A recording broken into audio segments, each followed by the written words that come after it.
Hi, everyone. Welcome to Office Hours. If you are in YouTube and you'd like to join the Zoom, you can see a little link down below and you can actually click on it and become part of the conversation. If you're new here and this is the first time you've seen this, you're probably as an attendee. You'll see some panelists, you'll see some attendees. And the big thing that distinguishes the panelists from the attendees is that the attendees didn't raise their hand in time. So you want to think about coming in. If you watch this and you say, I could do better than that, then I know these things. These guys don't know what they're talking about. Join us. Join the panel. Become part of the brain trust that's answering these questions and talking through these things. We open the doors at 6 o'clock in the morning. So it's 6 a.m. We open bright and early. I can't promise anything between 6 and 7. We're just kind of chit-chatting and talking through things and having tea and fixing problems. So that's what we kind of think of as the original hour. That's how we kind of got started. At 6:30 or 6:30 to 6:40, we release the Discord link. The Discord link only lasts for half an hour. So if you see the Discord link, you got to go sign up right then. And we put it out there. And if you haven't used it now, you'll have to come back tomorrow. So Discord link is where over 700 of us keep on talking because 3 hours isn't enough. At somewhere between 6:40 and 6:45, we start doing mic checks for the panelists. Once we start that mic check, the attendees are the attendees and the panelists are the panelists. So you need to be here by 6:40 to be sure that you're going to be part of the panel. At 7 o'clock, we'll start taking questions. The first hour is all questions that are just general media questions. So start asking them. And it's really your job as attendees. This is not we're not doing a show for you. We're all doing a show together. So as attendees, your job is to ask good questions. As panelists, our job is to talk about those questions. I don't even know. I would say answer those questions, but we don't always answer the questions. Sometimes we get stumped. Not very often. It's pretty strong panel. But so we're going to talk about those. And then, of course, you can talk about them as well. If you're new to this, in the chat, there's a link to where we're actually doing the chat. So if you think it's really quiet in the chat, it's just because everybody's somewhere else. And you'll see links get posted there that you can use for that. So go to that chat and you can ask questions. You can vote questions up. You can vote questions down. But be part of that conversation. This turns out to be a really short trip without your questions. So ask the questions, vote those questions. Right now there's 191 people and there's not 191 questions or 191 votes. And so I feel like everybody's got to pick up the pace. So anyway, so start doing that right now while I finish these announcements. The second hour is usually some kind of focused area. So Mondays we talk about something. It's a wild card day. We figure that out. Tuesdays is audio. Wednesdays is cameras and video. Thursday's a special guest. We have Luria Petrucci here. She's going to be talking to us about her path. She was in Geek Brief as well as Livestreaming Pros. And so she's going to be talking about that whole process here. And so we're going to have her on for the second hour. Friday and Saturday are both dedicated to education. So the second hour of Friday and then 2 hours on Saturday are dedicated to education. 9 to 11 on Saturday, 8 to 9 on Friday are dedicated to talking about education, remote production, media. And basically, we're looking for teachers who are trying to figure out how to do this whole mixed classroom / online training thing. Sunday, we just kind of chat. It's a little bit more basic. Anyway, so that's basically how it goes. And I'm going to now, if you are interested in sharing this, you can of course I put the link into the both chats, and you can go ahead and share that wherever you'd like. Chris, do we have any questions? We do. We got? We do. We have about 9 or 10. Hey, I have a note, by the way. If people look at this before we get started, somehow I feel I'm in trouble. It's all Chris's fault. I blame Chris for what I'm about to say here.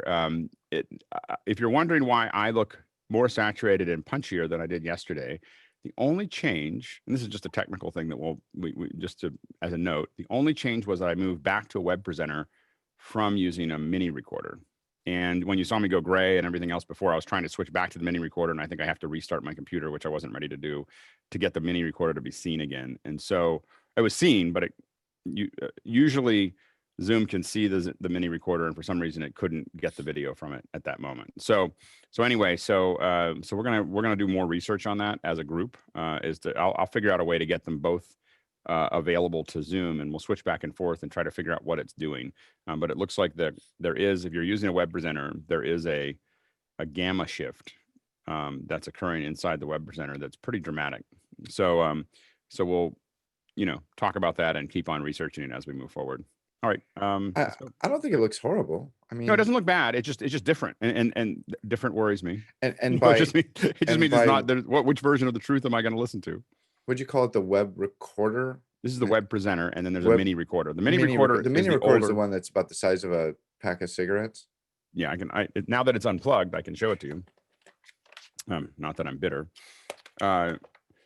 This is the mini recorder, and so this is like a tiny little recorder that is that will just take SDI or HDMI and put it into your computer uncompressed. So you can just record things uncompressed with this little guy. And they have a newer version, I think, now that you can get.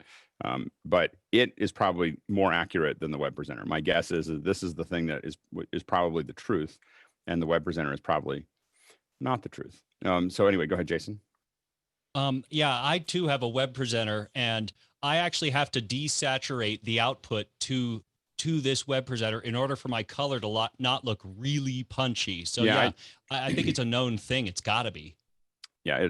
Anyway, and so it's been a decision, but it's just something that I found to be an interesting note for today. Anyway, let's go ahead and with the questions. Okay, first question. Philip Tesoro from Brisbane, Australia says, to those who send out gear kits to presenters and clients, what instructions do you send with them?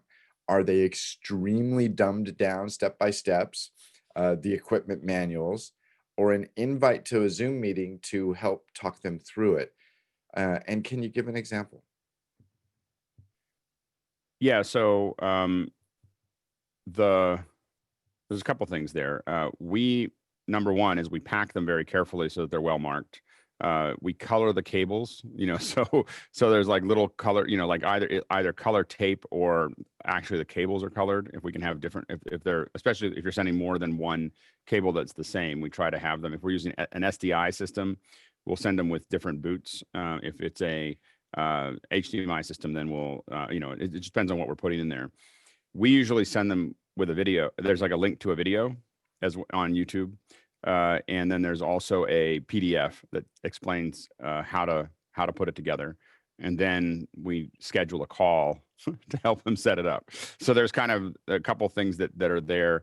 We're about to build new kits. The older ones we're not building right now because we've updated them. But we're going to be building new videos in the next couple of weeks for exactly that purpose. And I have to find out if I can post them, but we'll post something around that. But the main thing is it's very looks like an instructional video, but it's really short. And it just kind of shows you really exactly what you need to do to make it work. But the more documentation that you can give, the less trouble you have when you try to have them set it up. They'll still have problems, especially if they're non-technical. But we try to make it as better than a Kia. that's the obsession. Better than a Kia. And then the most important thing, if you want the kits back, is to send a return label that all they have, and the tape. We literally send the tape and the return label, and it'll triple the amount of kits you get back. People will have those kits, and the fact that they have to figure out how to send it will actually have them keep the kits. So giving them everything they need to get it back, and then having someone call them once a week until they send it back is usually pretty effective. Go ahead, Jason. Yeah, one additional note. Yeah, my first answer is as dumb as humanly possible. But the second thing is, if you get laser engraved plates, Alex said this many times, I think, if you get laser engraved plates for the actual ports, and I did this on my last event, and boy, people were impressed. It makes all the difference. But at least printed. I don't think I've done laser engraved, but we definitely print, on a little labeler, which I thought I had around here somewhere. Anyway, it's a new stretch request, laser engraved print. Yeah, but we print them. A client of mine does trophies, so I just, I said, hey, can you put these out today? It was like a last minute thing, and they just looked awesome. Yeah, all that stuff matters. And one thing to think about as you send these things out is that every time you touch your client, or every time you're basically, that is your sales, right? You can talk about sales, you can do a lot of other things, but every email, every piece of document that you send them, every piece of equipment, that's how you develop that relationship, and you set yourself apart from everybody else. And so you really want to think about how that communication works. And so little things that seem like they're over the top often pays off. So because they don't, as soon as they go to somebody else for something else, they feel like they're, not in the same place. And they don't feel as special. And then they come back to you. Anyway, so definitely is worth it. But I have to admit, I don't laser grade them, but I do print them on label printers to say, put this in here, put this in here, put this in here. I have out Alexed Alex. You Yes. have out Alex that only up to today, because that now that you've said that, there will be research, there will be meetings, and there will be laser engraving. The Meetings gauntlet on is on laser the and floor. printer. I'm only going to get shown up once. Anyway, so anyway, for each new thing, I'll be shown up by you guys all the time, but you beat me, but I'm coming back. I'm gonna show you some cool laser engraving. All right, Chris, go ahead. I'm actually gonna try to experiment this weekend with creating a kit video, let's call it that, with my 5-year-old grandson, and have him be the talent showing how to plug it all in. That's great. 5-year-old can do it. All right, next question. Let's see. Next question would be Jeffrey Reyes in Seattle. Alex, any plans for bringing back some of the building graphics for live events with Alex Lindsay sessions in the future? Yes. I'm going to try. What I want to do in that process, and I admit that right now we're launching two really complicated activations for the fall, and so I've been outside of office hours. I'm doing about 60 to 80 hours a week, and so just trying to keep up with those launches. Once they launch, I'll still be really busy, but it won't be quite as bad. And my plan is to put out videos, but then also put out challenges. So if I'm going to put out a video, I want to challenge all of you to do that, like follow the video, and then come up on Saturday and talk about what didn't make sense, and have a discussion. So I want the next time we do these not to have me demoing them. I want the video. It's a little bit of dog fooding. I keep on telling teachers that they should be making videos and then having conversations. It doesn't really make sense for me to just do demos. So I'm going to be building some videos for that, and the countdown clock, because Victor had requested it, will be the first video. And then and I'm getting a lot of my equipment back. We were growing so fast on some of the stuff that all my equipment that I had here ended up in the office, and that's all coming back this week. So, or most of it.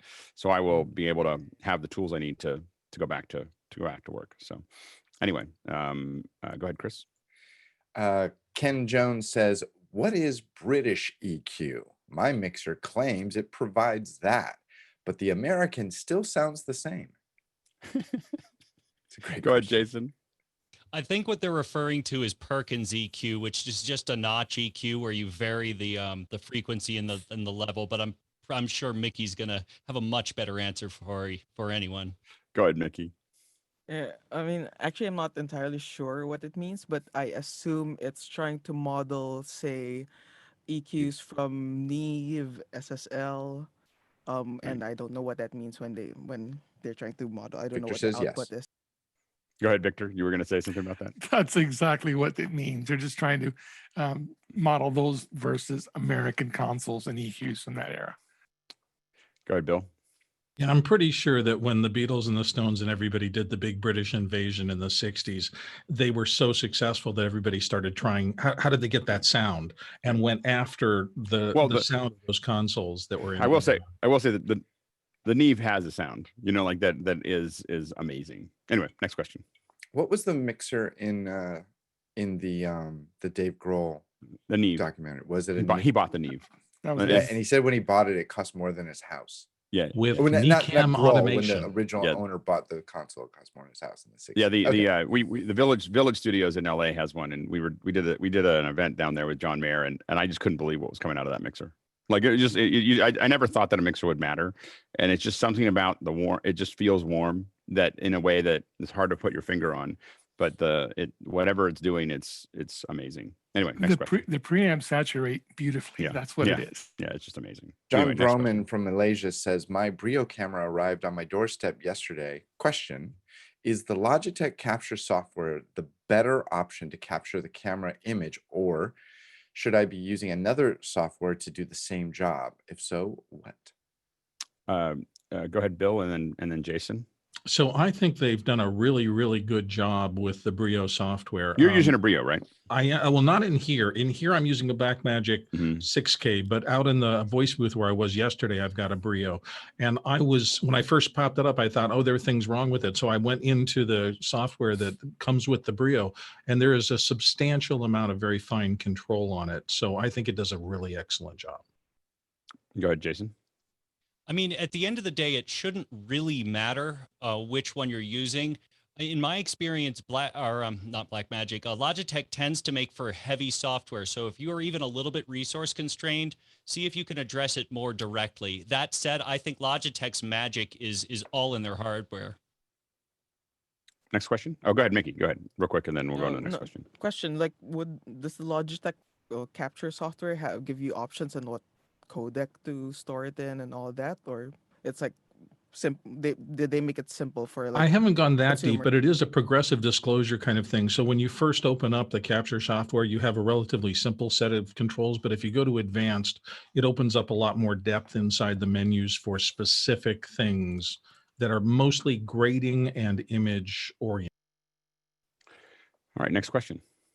So Chuck Wojciak from Malaysia says, I tested my Mini Pro with recording to a Samsung 500 gigabyte hard drive last night. Drive is formatted ExFat. 3 recordings and all stopped after 16 to 18 minutes. No input from me, and I was not switching at the time. I was recording a single input. I will report to Blackmagic support, but any input here, no pun intended, input. And I just tried it again since we started this morning, just recording black out of color out of my A10 Mini, and once again it stopped within about 18 minutes. So I'm not sure what's going on. And it just stops. It just stops. It goes from red light on recording to green, and I have to admit, I haven't saved out of those. Does it only do ExFat, or does it do also? Will it also do? Yeah, it'll do Apple. It'll do Apple Journal. Is it hitting a my 4 guess is gigabyte that limit? yeah. I think you're hitting a 4 gigabyte limit from an ExFat. ExFat is limited to a 4 gigabyte file, and it probably just doesn't run over that. Stuart is disagreeing. They're only 1.2 to 289, and like they were different. But how much total? What's their total size among all of them? Each one is 1.2? Yeah, each one. Okay. So I did 3 recordings. One was like 1.8, one was 1.2, and one was like 489 eggs.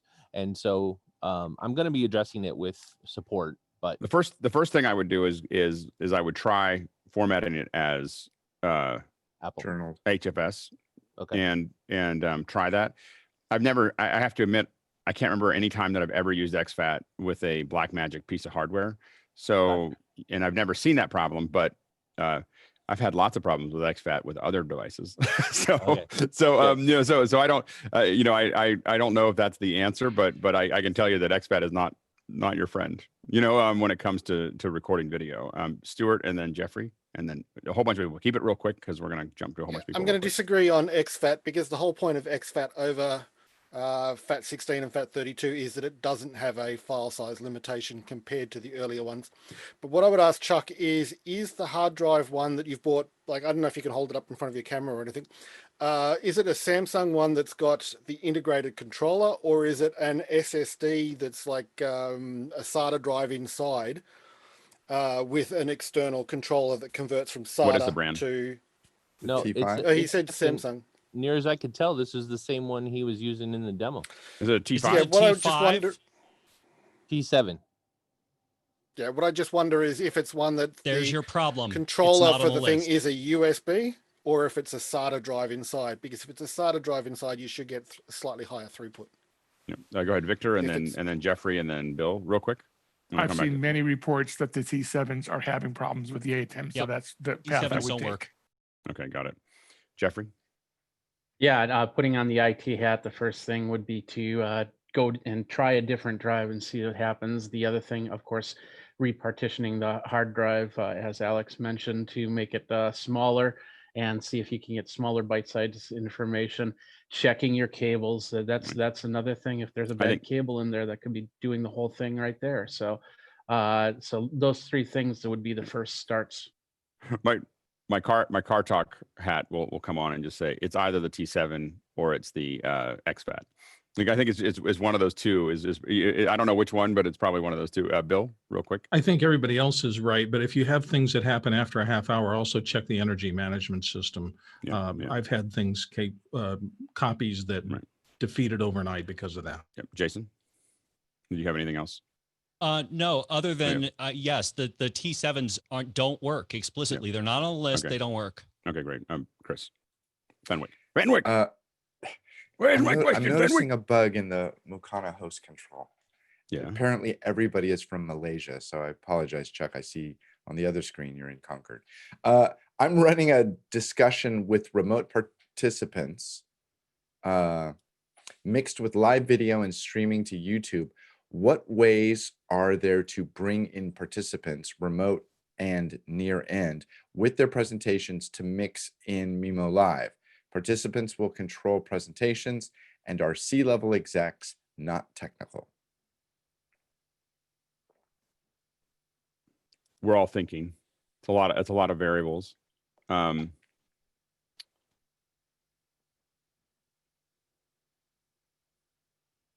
So the question really is, I mean, the hard part you get into here is the remote and near end. So having people in the studio, mixing them with the people who are coming in remotely. That's one of the challenges. One of the things to think about is whether they need to control their, there's a whole bunch of things. What software they're using for their presentations. Is there any animation in their presentations? A lot of executives don't actually have any animation. Once you know that there's no animation in their presentations, there's a lot of ways of doing that. For instance, dumbing these down to just JPEGs that you load into your system. And do they really need to control it, or do they need to tell you when to go to the next slide? By some kind of system, because that's a lot simpler than that. I know that there are when we're on an Apple platform, we just do Keynote Live because it's a really easy way for them to control it.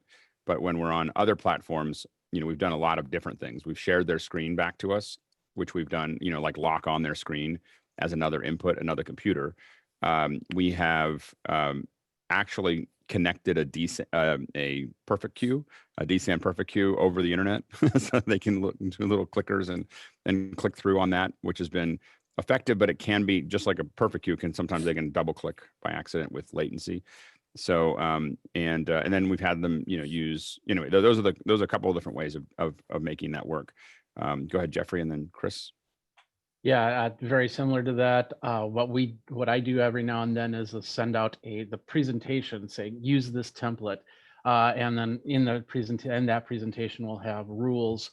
Don't put in video, don't put in copyright images, things like that, depending on what we're doing, of course, for the presentation, and then having them send it back to us and just basically saying next slide and then just click through. And then you can put the presenter into a green room situation using another piece of software like OBS or Wirecaster or vMix or something like that, and then shuttle them in, shuttle them out. That would probably be your fastest and easiest way to do it. Matt, you were talking about Pickler Remote.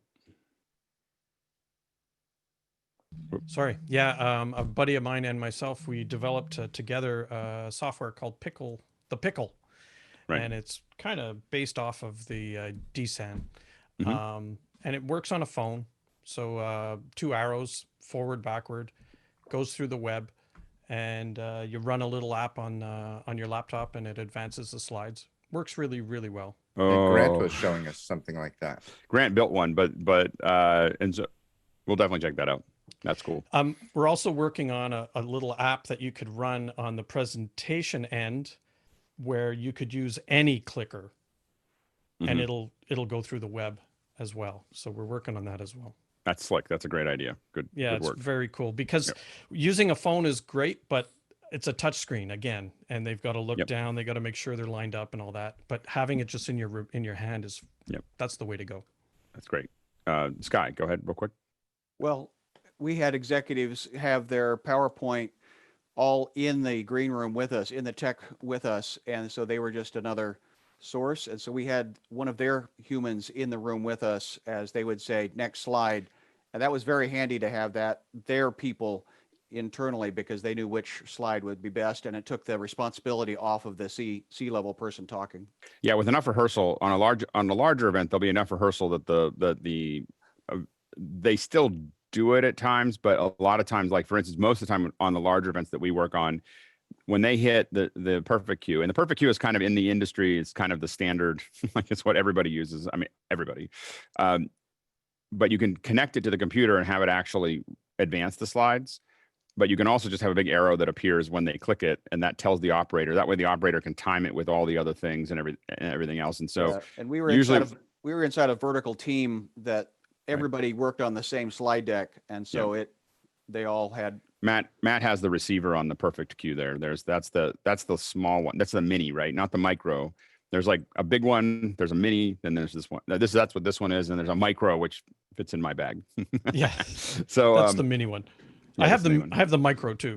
Yeah, let's see. These are like, if you're, this is the micro is the one that I use when I don't depend on somebody else's. I use that. The range is good. And that has a little controller for it too. So you just plug that into your laptop. It'll go hundreds of feet, and it will work every time. And if you really are doing a presentation, you want to stop messing around, that's what I have in my bag. And it works really, really well. I mean, it works I've never seen a room that it hasn't worked in, which is I think they finally updated their website after 1997. Yeah, you can download their programmer app too, and you can make these buttons do anything you want, which is pretty cool. That's great. All right, next question. Or go ahead, Chris, you were gonna say something? Nah, it's fine. Okay, next question. I just wanted to hear myself talk a little. Next question would be Greg Gibson. One of my clients has lamented the lack of real networking opportunities in virtual meetings. Any suggestions for a virtual reception type event that would allow VIPs to get together privately to chat one-on-one while the virtual party continues? Well, there's two questions going on there.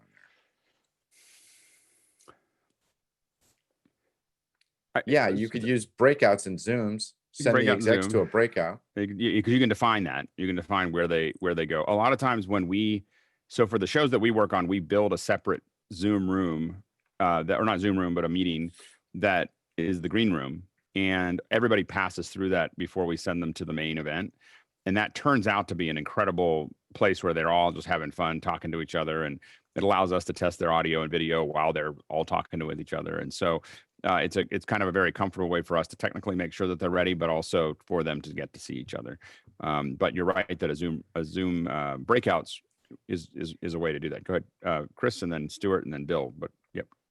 At the risk of shilling something here, I know that John Preto is working on a whole event structure to be able to provide entertainment for these sort of after hours sort of reception kind of things, with all types of great entertainment. And I know that people are doing stuff like that. It might be something you want to look into also.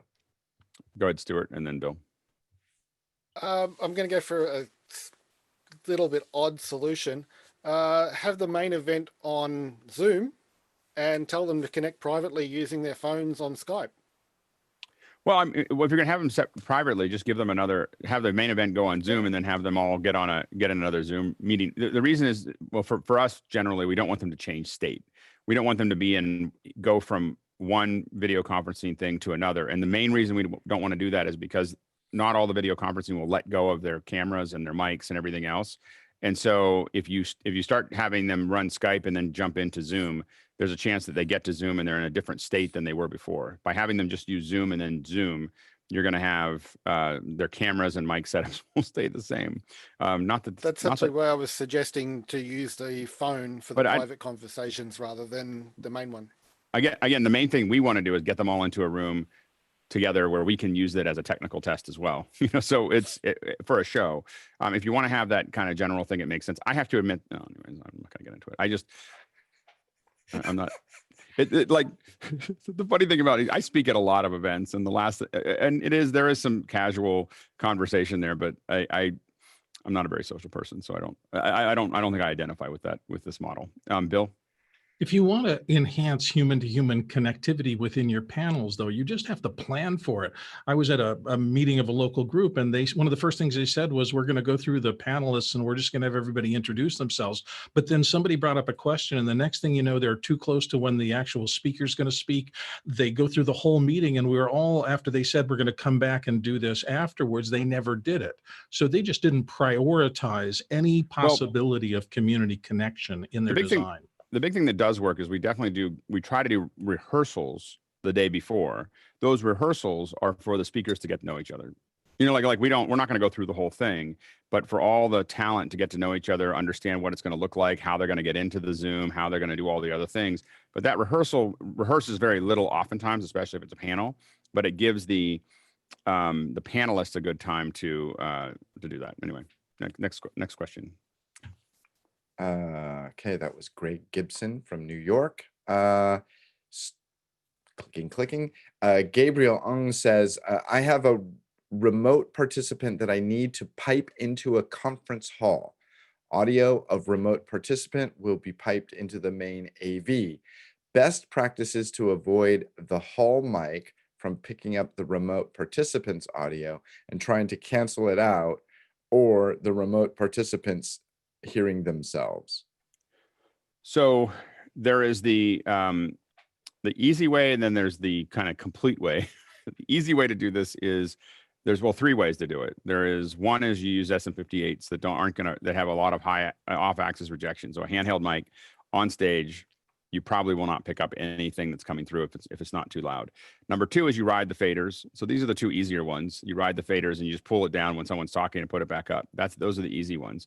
What we do if someone's wearing labs, we use a Dugan auto mix, and we mix the two of them against each other so that when the speakers hit, the mic goes down. When the mic hits, the speakers, go down, and it pushes them back and forth in the mixer. And that has been very effective on a lot of larger events with 1,500, 2,000 people in the room. You do need to test it a lot.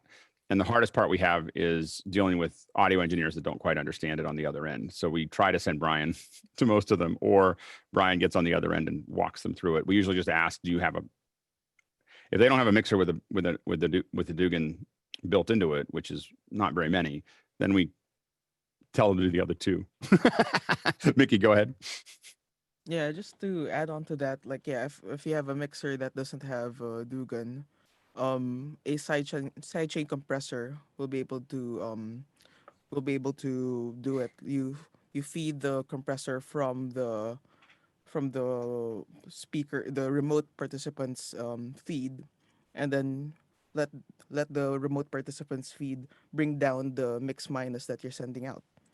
Yeah, and you can definitely attenuate it that way. The Dugan is a lot more effective, but it definitely works both ways. But if you're going to do that, I would highly recommend that requiring a mixer that has a Dugan auto mix I would just be like, you need that for that kind of operation. Matt, and then Jesse. So I agree with the SM58 idea. Also, the speakers that are pointing at your presenter, if you flip them out of phase, that'll often really help on the rejection side of not picking up what's going on. Mickey's given me one of these. It's an old trick that we used to use on stage for musicians, and it does help a little bit. It does. Little bit. The problem is that little bit can be difficult. Jesse, go ahead. Just saying that in the Dugan auto mix, you can weight individuals differently. So if you have a priority over one panelist or another, you could do that if you want to eliminate the remote person when the priority is the keynote speaker or something like that. Yep, absolutely. And we'll see. I think we can actually get Dan Dugan on here, so we'll see if we can. Someone put that in the second hour request, and I'll ping him. Next question. Next question is from Charles Klein. I hope everything's going good at the new job, Charles. Alex, 2 days ago, you briefly spoke about the advanced music settings in the share screen option in Zoom with Chris Fenwick, who barely understood what you were talking about. Could you elaborate on how this can help musicians during Zoom calls? I've been catching up on office hours in the evening since work is getting intense in New York City. Yeah, so I don't let me see if I don't, the funny thing is that this computer that I have right now doesn't have, I mean, it might have loopback on it. But what I'm doing is I needed to use loopback because it has to be it has to be the computer audio to Zoom. It has to look like computer audio to Zoom. So you can't just say, when you go into screen share, so inside of Zoom, you have screen share. When you click on screen share, you'll see a basic, advanced, and files. When you go into advanced, you'll see music or computer sound only. That's what you want. That is much higher quality than even turn on original sound. So you want to get into that area. It's going to have a much wider dynamic range. Anyway, so you want to get into that area, but how do you sneak into that back door to get your good audio? Well, what I do is I use loopback. And so what I do is I just take loopback and I say, here's your USB input. And then I just feed that to, my outputs and feed that to and when I put it on an output, I set it to the Zoom audio device. Then when you go in and share it, you're going to hear that music coming through there. There's Fenwick is showing it right now, but it is. So normally you see this screen. Right. This is, I had never even noticed this was here. I didn't notice it until, someone actually. It's so funny how you can look at a user interface over and over and just like, never saw that thing.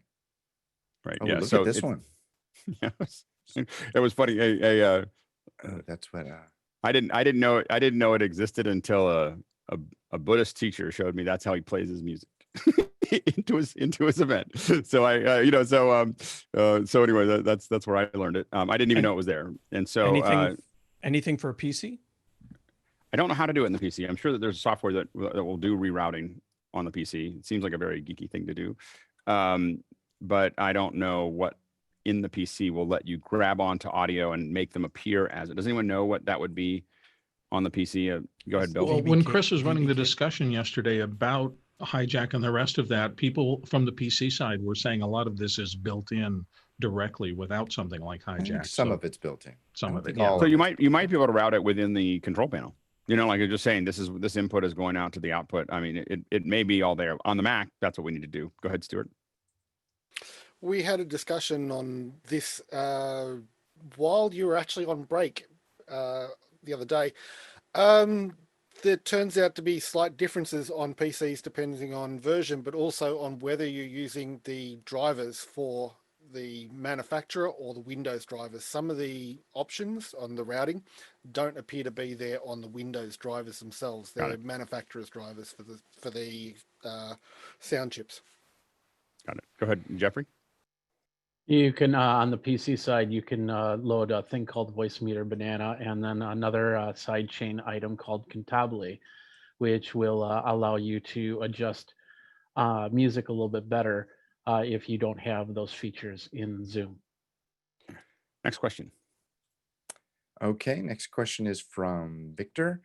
After rewatching the AWS hour yesterday, you rewatched it. Look at that. I'm wondering, after you get your video into their cloud, how do you point it at YouTube or Facebook? So it's a setup within the, I'm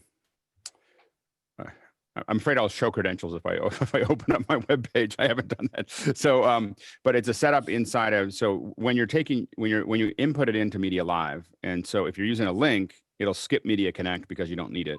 But you'll go into MediaLive. Inside of MediaLive, one of the social outputs is just one of the templates. And when you drop that down, you'll see a whole bunch of them appear. That'll be YouTube and Facebook and Twitter will just automatically appear, and you actually turn off the ones you don't want. So if you have that input, you can then just route it to them. And then when you open those up, you will see them. You will see those options there. Go ahead, Victor. I watched some of the videos that they produced, the AWS link guys. Is it really as simple as they make it out to be? It's pretty simple. I mean, it took me, when I was doing tests to do the link, I had really not used AWS that heavily, and I had it working in 15 minutes.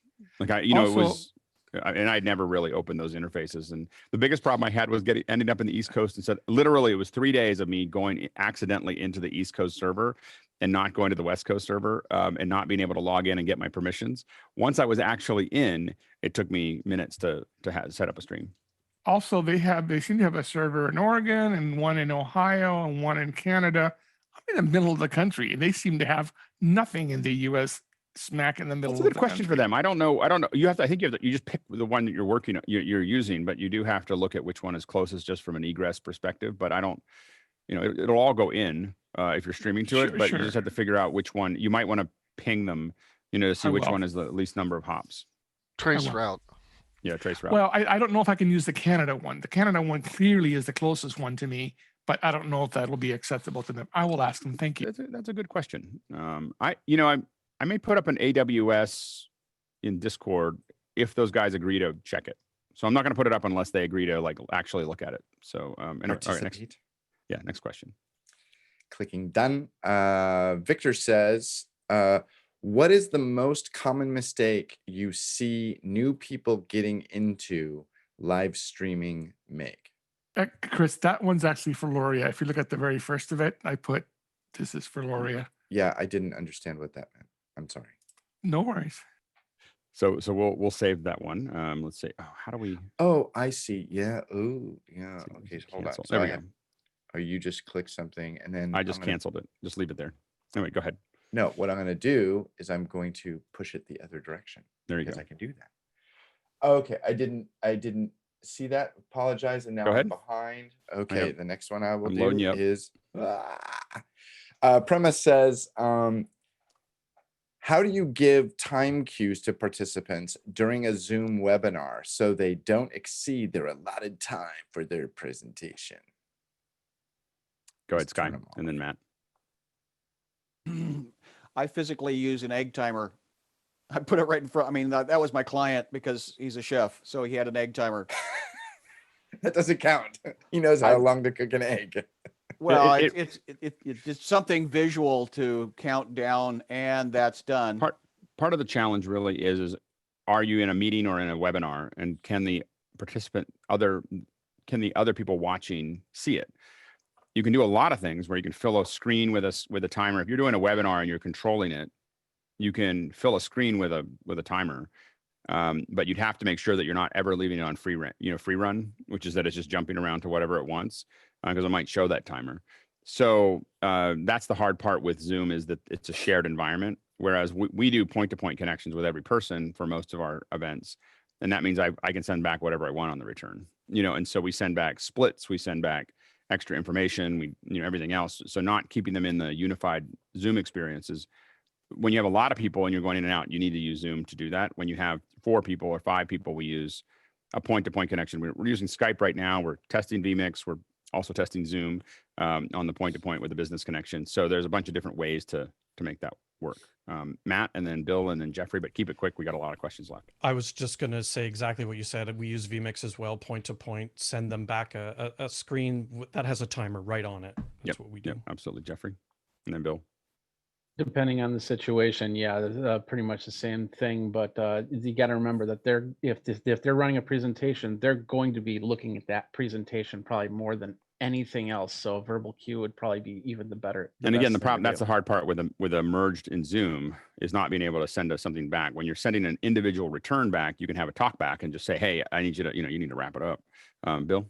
Having done a lot of work for the National Speakers Association, I will tell you there is nothing harder to get the attention of than a first-time speaker who is having a successful presentation. You can throw flashbangs at them. They will keep going. It is very difficult. Keynote has the flashing red things and stuff like that. We've tried them all, and it's still hard to pull them out of those kind of things. Just understand they're in the moment. It's hard to get them out. Yeah. Go ahead, Mickey, real quick. Yeah, for that situation, that's when I'll go right in their ear into their RFBNB. Yeah. Yeah, if you have that. The hard part, again, is the shared audio in Zoom makes that difficult. Next question. Ken Jones says, Zoom newbie question. On my Zoom meetings, when everyone talks at once, shouldn't do that. Does everyone hear everyone simultaneously? Does enable original sound affect this behavior? Multi-source sound is smooth here on office hours, but my meetings are choppy. So Zoom is trying to do an auto mix. Sorry? Whose birthday is it today? So we can try singing. No. Yeah, let's do happy birthday. So Zoom does the best it can to do an auto mix. The reason ours sounds smooth is because we're pretty aggressive about hitting mute. So almost you very rarely have very many open mics. So when you have a couple open mics, you'll hear it in the original hour, the 6 to 7 o'clock. You will hear some choppiness as we're a little bit more rowdy from 6 to 6:30 than we are during the show. So that you'll hear some of that choppiness as Zoom tries to keep up with it. I don't think any of the settings really take that into account. But I think that it's just because this panel is seasoned and knows exactly how to create generally a good audio show. We've got good mics and people are muting themselves and, and taking turns. And so I think that's what people in Zoom are generally not used to. Fenwick? Yeah, I was going to say, you talk about hardware solutions, you talk about software solutions. This is very much a wetware solution. Yeah. You've trained us very well. I've said this before, but I raised my hand at my dinner table with my family, and everybody looks at me like, "What the hell are you doing? Talk." Go ahead, Chuck. Well, I participated in an online comedy thing last night, and it was just a dumpster fire. They wanted everyone to open up their Bingo. mics so that the comedy people could hear the laughter, but you had people sitting this close to their microphones on their laptops. You had people sitting back far away. Then you had people getting phone calls or deliveries, and it made me so much appreciate this trained gallery of attendees because it was hard to be a participant. Part of my argument for that is part of my argument for doing this every day or doing it every week or doing it regularly and not making it one event. Hey, we're going to do this one event. Well, when you do that one event, nobody knows which way is up. When we do it over and over and over again, we learn. And if we did this every week at 135 episodes, we're almost 3 years into our exploration of this process compared to anybody else doing a weekly show. And that's why we're doing it every day until we stop doing it every day, which hopefully will be never. But we're learning, we all learn at a highly accelerated rate. And the way that the funnel works, that how people join this group, you just generally have people who are really committed to doing better work and really committed to doing, to really having a useful conversation. And it just doesn't, people that aren't like that either don't come or don't stay, and so we just keep on it's a self-organizing system that keeps getting better. And so it's a very unusual, when I go to other people's Zooms, I realize how unusual this is. I mean, I know it's so bad, but it becomes clearer and clearer and clearer. And I warn people when they come onto our show, like, hey, by the way, like Luria, I didn't have to warn because she's already got the production stuff set up. But with most people, I go, you got to get that the average investment in someone's webcam is like $1,500 across the audio and the video and everything else. So just when you come in, just know that it's a lot of investment and you're not going to look as good as you think you do. When you see this group, because this is the best Zoom that I'm in ever. Bill? I'm just going to support that by saying, look, Alex has said before, there's a difference between studying something, doing something, and teaching something. One of the things that I found from this is because I'm trying to explain things to others, I am getting stronger and stronger in these concepts. And particularly when somebody corrects something I get a little bit wrong, that is like gold to me, because how many chances do you get to have that feedback, particularly when you've been in the business for a long time like some of us have? Yeah, absolutely. Next question. Next question comes from Matt. Hey, Matt, by the way, welcome today. Nice to see your face. Can anyone suggest a good set of wireless earbuds with noise canceling on the mic? I have a client who needs to do a Zoom interview in an aircraft in flight. Aircraft is hard. That's the aircraft stuff is hard, especially if the airplane's on, which is oftentimes necessary because you can't turn the lights on if the airplane isn't on. Go ahead, Mickey. Yeah, I think Plantronics and also Jabra have a good selection of headsets that have noise canceling in the mic. David Clark. Go ahead, Bill. There are aviation headsets, and there are some that have taken like Sony 7506s and built them into aviation headsets. And I have had a thing that I do occasionally when somebody doesn't have a talkback thing and I'm doing a voiceover, which is to put a live AirPod or something like that inside the headset. So you get the noise canceling of the over thing, and then you get the direct Bluetooth feed of the earbud in there, which is picking up both your voice and feeding you signal back. So there are ways to kind of hack around it like that. Yeah, that would work. And you could even use the pilot microphone if you put it inside the ear cup. I just know that the noise cancellation is to your ears, not to your microphone. Right? Go ahead, Courtney. A little bit. Courtney, real quick, and then we'll move on. Yeah, nobody's tried it yet, but Samsung just introduced some I think the question was wireless earbuds, and Samsung just introduced some wireless earbuds with noise canceling in the ears and active noise canceling, and I think active noise canceling in the microphone, but you'll have to check the specs to see. They just announced them yesterday, and they're very pretty. But... Hey, Chris, I'm going to step away for just a second. So if you can just keep us on speed round to get through the questions, and I'll be right back. Oh, boy, pressure's on. Okay. Please behave. Let's get through this. Victor Alvarez says, going virtual, 3-day, 300-participant conference on farming for university. Recorded PowerPoints, then Q&A, all remote, boss looking at Whova, Pheedloop, or ? Any opinion on them or others? Does anybody know what Whova or Pheedloop is? No idea. So, Vincent, your boss, Chuck.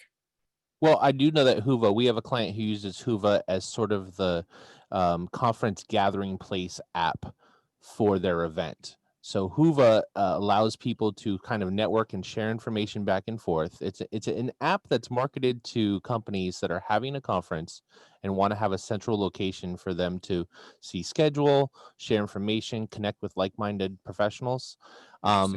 And so we have a client who's using that to they kind of check in during the event. I think they even kind of share feedback on the sessions that they attend and stuff, but it doesn't deliver the content, right? So it's sort of like a companion social app. Correct. Yeah. As long as you have a some other social way app to for your deliver the event. content. Right. And I think I kind of get what the questioner is saying as that, and then you can use whatever meeting platform that you want. So it sounds like Whova was originally designed for physical events. It was. Okay. So maybe that's what they need to do, is to expand a little bit. Anybody else? Yeah. There's another one called Event Titans that has done the same thing. They were designed for being management for in-person events, and they've now incorporated Zoom as their video delivery in their app as well. Okay. Moving on. Next question is Lawrence Littlehale. Can we return to having the questions being answered marked in the chat? I will tell you very briefly, yes, that's going to happen. It will happen. It will happen. I have discovered a little, it's my fault. I'll take the blame for that. Paul Shadwell says, I've often heard Alex talking about Miraki for network routers. Is there a specific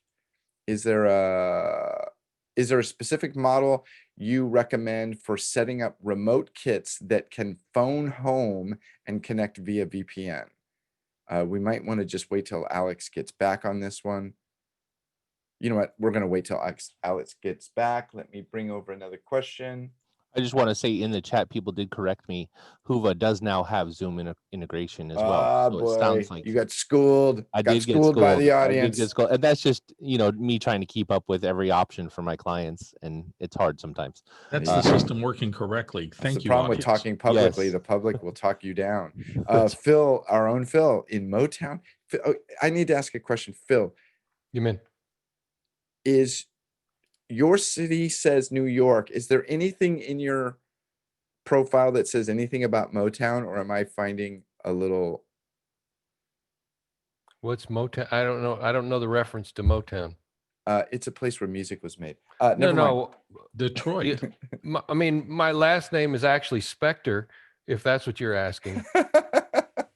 Has anyone ever experienced a virtual conference where prizes were given away, looking for a method, usually creative and technical methods, for drawing a random name of attendees, grabbing the names automatically, etc.? That's a good question, Phil. We want to do some door prizes at a virtual event. Yeah, makes sense. And I want a method to kind of easily grab all the names of everybody that's in the attendee, shuffling them and picking them, the technical part, but also on a visual thing, like a press your luck kind of animation, and then somebody hits a button. So yeah, go around the room.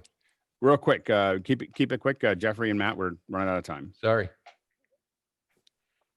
Go. Oh, you can't hear you. But again, can you hear me now? We can. Yeah, Yes. there we go. If they have a registration list, you can use the registration list. As for the video thing, you'd probably have to buy some third-party software to actually just move the thing around. But it could probably be done. Matt, Yeah. And then Bill, real quick. Yeah, we built one. It gives a random number to each participant from an Excel spreadsheet. And then there's a visual piece that has like a drawing barrel. We call it the electronic drawing barrel. I'll hit you up on, I guess. Discord. Are you on Discord, Matt? I am. Yeah, I'd love to see that. Yeah. I Go ahead, will, Bill. I will. Bill, real quick. We used to do this at users groups a lot. So there's little iPhone apps that do random number generation. You can do a starting and a closing. And I would just have each person, you assign them a number and have them put it on a piece of card and hold it up so that you know what number everybody is, and then let the random generator pop a number up, and it's clear. Nobody's fooling anybody, and it's simple. I will say that there is a certain level of theater in it. And so one of the things that we've done to do that is locally, wherever we're doing the drawing, we actually print it on. Avery makes these little ones that are perforated, and we build the whole system into it. And then basically we get everybody's names. We literally pull it off, run it into a mail merge, and print them all out, like, during the event. Then you tear them all apart and put them all in, and it's got everybody's name in it. And then you still pick them out of a physical thing. And it's not any technical reason. It's probably more random if you use the computer, but it really feels more like you're randomly grabbing them. Yeah, there needs to be some visual theater. You said, you're right. Yeah, and that's the reason we've still used paper. It's one of the few places in the world that I use paper. All right, next question. This is for you. I've often heard Alex talking about Miraki for network routers. Is there a specific model you recommend for setting up remote kits that can phone home and connect via VPN? You'll need something at the far end that you have to set it up. So you need a base unit. That base unit can be anything like an MX64, or I don't know what the numbers are right now. I think we have MX100s in our base unit in our server area, but they're a little bit probably more than what most people need. We're supporting a lot of computers and a lot of systems, and we need a lot of throughput there. So, but you can get something smaller like an MX64 or 68 or something in that area to run it. One base unit has to set up the cloud. From there, the remotes are the Z3s. The Z3s are what you're looking for. They're much smaller, less expensive, and those are going to be the ones that you just kind of clip and set and forget. The Z3, there's a C and a Z3. The C, I believe, is the one that has LTE built into it, so that you can have it, not need a Ethernet cable, but you'd still, if you're streaming, you probably would want it. Anyway, next question, real quick. Premise says, what is the best platform for virtual summits and or multi-session virtual conferences? I mean, there's a lot of other ones. I'm going to say that still my go-to at the moment is still Zoom, for these things of how do we set those things up. I don't, there's other things that you can build, especially if you're doing a lot of breakout sessions and so on and so forth with lots of tracks. You might be thinking about something like Hopin or, other things like that. But as the core of the conversation, I'd probably lean more towards Zoom. Next question. Do we have any questions left, or do we make it? Couple more. No, we have Okay, just Lawrence Littlehale says, sorry, I gotta hit a button over here. When Bill Davis was sharing his image, I didn't see it. Any thoughts on where I should look in my settings and turn it back on? I will push the image again, and I don't know why it wasn't pinned. That was the image I showed earlier. It was taken in the Superstition Mountains when it was pitch dark with a Sony A7, the first A7, just showing how much light it gathered. All right, next question. And the last question, actually I have one more. Links are often referenced as security risks. Does Mukana do anything to minimize the issue? Not currently, but yeah, I mean, there's definitely we're working on it. It's still in alpha. I wouldn't even say that it's it's still very, very early on as far as the Q&A system. So, but yeah, we'll work on that. And that's it. That's it. We made it with a little bit heavy by 16 seconds, but we'll deal with it. So we're now shifting gears. As a lot of you know, that on Thursdays is our special guest, and I'm super excited about our guest today. So Luria and I, Luria and Luria. So I'm going to make an admission. Are you? Is your? I said sorry. Yeah, I talked without unmuting myself. Sorry. No, I'm gonna make an admission. I was like, I realized that I know you as Luria, and it's Petrucci, right? Or is it Petrucci? Petrucci. Okay. Petrucci, yeah. I was like, I'm not sure, and I was like, oh no, and I was trying to find it earlier, yesterday, and I was like, there's no place where she says her last name, and so I was like, no. Yeah. So anyway, I just wanted to make sure because Luria and I have known each other more often. Luria and I have known each other for 15 years now, I think yeah, it's close to that. Yeah, it is because December 23rd will be my 15th year doing video content online, so it's about 15 years. Yeah, because we met in Canada of all places. So you were in Texas and I was in San Francisco, but we met because you were on Call for Help. And so anyway, so we've known each other for a while, and we trade notes all the time on live streaming, and so and there was I more learn from you, but that's well, and we had a request. There's a lot of folks here that they were like, get Luria to come onto the show, So I was like, familiar faces in here. Hi, everyone. Yeah. So I thought it would be great. Tell us a little bit, like, how did you get into this? Like, why did you get into it? And sorry, I realized I didn't set the mic properly. So how did I get into it? Why? I was just a geek back in 2005 playing with the newfound RSS technology, and I was just exploring what it is, and I didn't really have any intentions right up front until I realized the power of what it was, and the fact that everybody had a chance to have a voice without the big boys saying who was worthy and who wasn't. So that's how I kind of got started. I just was playing with the technology, and I was an early adopter. There was no one else to watch other than me and a few other people. So people were forced into watching my videos back then. And then quickly I got some live video opportunities like Call for Help. And even though that wasn't live, it was live to tape, and we were still using tape back then, right? I think we were back then. I think it was actually tape. And in that kind of the fact that I was so uncomfortable. I don't know if you remember this, Alex, but I was scared to freaking death. Like, I was so uncomfortable in that live environment because prior to that, I scripted everything and I had to know exactly what I was going to say. I had to be super prepared. And at that point, when I got off the set of Call for Help, I was like, I have to learn how to do this much better. So I started doing live video on a weekly basis after that for my own audience. And it just taught me so much. Well, and it's a very different environment, right? I mean, it's just an entirely different set of skills, a different set of muscles to build. And we notice this a lot with YouTubers that we work with or influencers, that they're very used to, I'm going to read a teleprompter, cut it really tight, and then just do it. And then we literally have had shows where 15 minutes into the live show, they're just like, we got to cut. I can't think of another thing that fast, And so it does that. And how long do you think what did it take for you to kind of get into that? What did you learn by moving from podcasting to live? You know what? I always like to say that live actually made me a much better person in all respects. It made me a better communicator because you have to think on the fly and you have to communicate well while on live without even if you haven't thought about what you were going to say. If some question comes up, you have to actually, have an on the fly response. And so it made me a better communicator. It also made me better at my job in general. Like all my videos became better because of live. It also made me a better business owner when I decided to take that title for myself. Even though I always have been, it was years later that I was like, oh, that's what I am.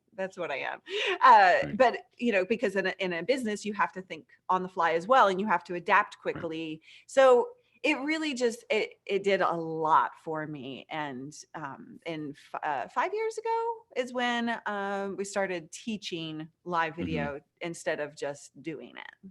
Right. And By the way, for anyone who has questions, this is the time to start putting them into the Q&A system, and we'll put Luria on the grill here soon. But as we get set up with all the questions here that we have for her. So this is the opportunity that you have as attendees. And again, remember, the attendees, it's your job. It's your job to be asking questions. It's our job to ask the questions. Your job to and if the panel has any questions, also go ahead and just raise your hand and we'll go from there. So anyway, so what do you think so you've been training folks. What do you think, where do your clients come from? What are they trying to do in live streaming typically? We have, pre-corona, it was really content creators and entrepreneurs who were just needing to, basically they heard live video as a magic pill and they wanted to do it. And it's my job to teach them. It's not a magic pill. It's actually very strategic, and you want to approach it from a strategic standpoint. Post-corona, it's really been a lot of physical business owners and a lot of people who have had a dream and they have never decided to do anything about that, and now taking action, which is a beautiful thing. So it's kind of a wide variety of people that we help, from entrepreneurs to content creators to business owners, physical and online. And what they're trying to do is to grow an audience. They're trying to build a relationship with their audience and kind of shorten the sales cycle, really. Right. And Victor actually has a question here. He said, what is the most common mistake you see new people getting into live streaming? Two. I'll focus on two here. One is procrastination, waiting for it to be perfect. Alex, you're so freaking good at what you do, and you are like, the quality is like top notch, and it's always intimidating to new people to come in and see top-notch quality and then them look at what they've got. And it's hard, I had and it's not always top-notch, but I survived, we survived. One of the things that I think for me is that I had the advantage of, we started streaming live on Ustream with a webcam and 15 years ago. And so we were like banging on it and making horrible video, like just horrible video with no idea what we were doing and no structure and no, like there's just no, that was the challenge there. So, and I feel like that Leo and I talk about this a lot, that we were able to do hundreds of shows on radio that no one was recording. So the hardest part now is that everything is recorded, right? Yeah, totally. And so I think it's really that procrastination and that wanting to be awesome and yet knowing that they're not yet. And so we kind of break things up into the 4 levels of live streaming to give people guidance of, start with your phone. That's level 1. Just get going with your phone and get going quickly, because that's how you'll actually learn how to be live, because then all the tech gets intimidating, right? And then level 2 is just cloud-based services, going to facebook.com, going to youtube.com, and going live from the browser, or even StreamYard, for example. And then level 3 is downloaded software, and we teach our audience Ecamm Ecamm on a Mac and vMix on a PC, because those are the 2 softwares that we find that work for the majority of types of people. And then level 4 is all of the fancy, fancier stuff, the streamlined production to make it a push button simple production that, doesn't need a team of people to run. So that's the first thing. And then the second thing, the mistake that people make is, what was I going to say? I have all kinds of mistakes. I could go on for hours about mistakes. So there's the procrastination, but then there's also the not starting quickly. So they wait for people to show up. They'll start their live streams and they'll be like, all right, we're live. I think we're live. We're gonna just hold on. Is anybody going to show up? Yeah, well, and I think the challenge there, especially if you're recording it, is to realize that there's a VOD there. So, and the 99% of the people that are going to watch your video are going to be on VOD, Yeah. and so you need to make a clean record, you know. And so you come out of it, it's got to be a show, and you know we rehearse. I mean, our stuff is like it's just like a, well, you just want to know how to get in and get out with all press, with all live, whatever. How are you going to get into the problem, and how are you going to get into the situation? How are you going to get out of the situation? Because we also see people just don't know how to close, like they don't know how to close the show. And so the things that we probably rehearse the most are opening the show and closing the show. And you know, do you use a lot of countdown clocks? I think you do. I mean, you already use it on yours, because it kind of tells people what's going on. Yeah, so I use the countdown clock. I use a 10-minute countdown clock. And what we do in our show, and we encourage other people to do, is not just have a countdown clock, but to engage during the pre-show. And for me, my countdown clock is transparent. So you see that, but you also see me, and I dance. We turn up the music and I just dance for 10 minutes, and just like the audience loves it. And it's a great way to engage. If you don't want to dance, I mean, Alex, I would love to see you dance, but no, you don't. Here No, you don't. like You may think you do. You may think you do, but you don't want to see that. It's a horror. Anyway. Oh, now it's a life mission. Next time I see you, there will be dancing. But even if you're not going to dance, then just tap into the voyeurism that is natural for human. Now, I also trim mine. So if you're not going to trim off that countdown timer for the replay, like you're saying, there's a VOD in there. But then you just probably want to get started. But all Facebook and YouTube both allow you to trim that countdown timer off. So finally, with Facebook, finally, I know, right? there was an eternity of countdown clocks that are still stuck there because we needed them. Because you deal with the situation where it takes 5 minutes to warm the entire following. So if all the notices that go out to everyone takes 5 minutes, but if they show up and there's at least 5 to, I mean, but at least 5 minutes, 5 to 10 minutes for all the notifications to go out. But if they show up and it's not interesting, they immediately leave. And so that's the challenge we all go to. Victor, you got a question? Hi, Lori. Nice to see you again. So I'm going to follow up. I'm doing a live music thing. I've had a measure of success on Facebook and on YouTube, but I just did the Twitch because somebody said, you got to get on Twitch. And I've been there a couple of times and it's crickets. So how do I get any engagement on Twitch? Because I start playing and I'm like, okay, this feels like some nightclubs I used to play at. It's just me here. and it's you say it again, music that you're doing, Victor? Yeah, I play my saxophone awesome. Live. I love it. Look it up. I will. It's good to see you too, by the way. So with Twitch, as any platform, you have to create connections in order to start the audience. So one, Twitch is very tough on discovery. So unlike YouTube, right? So like YouTube, you get an audience by search, and people find your content because you're creating searchable content. On Twitch, it's less about search because that almost doesn't exist. And it's more about creating connections and collaborations. So I would spend a lot of time in other people's channels, not promoting, but connecting, right? Go support other streamers that are in the same music, what's the word I'm looking for? Same genre. Content. Genre, that's the word. Thank you. Coming to my rescue there.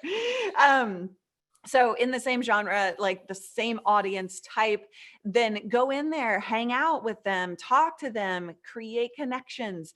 And then naturally and organically, people will start to follow you.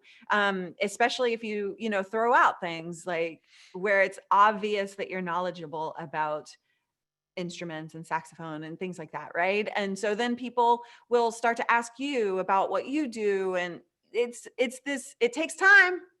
It's not easy. It takes time, but then also find other people that you can collaborate with and do some co-streams with. Let them play music on your channel, you play music on their channel, things like that. So it's really no different than the way you grow on any platform. Right.